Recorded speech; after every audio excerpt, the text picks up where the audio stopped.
Mabuso lalaki naman nga nagatindog lang sa waiting shed. Patay sa gitiros ang wala pa makilalaan ng mga sospetsado. Nakatutok Aileen Pedreso. Nasapuan sa sininga waiting shed sa corner sa Corazon Aquino Drive sa Barangay Takuling, Bacolod City. Pasado las 4 Sabado sang kaagahon ang isa ka lalaki nga may mga igo sa lawas, tugas ang pagkaluthang. Suno sa pila ka nakasaksi nga malapit sa lugar.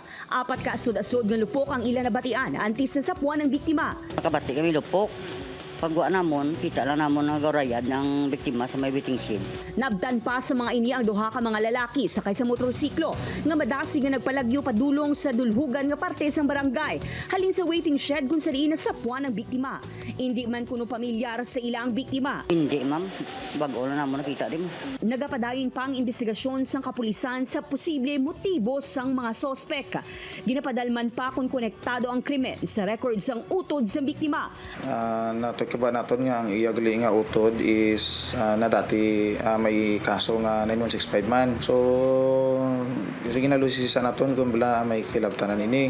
Magluwas sa illegal nga droga, imbestigaran man kung posible may kahilabtanan ang trabaho sini sa isa ka BPO company. Upod Geruel Bangoy, Aileen Pedreso, One Western Visayas.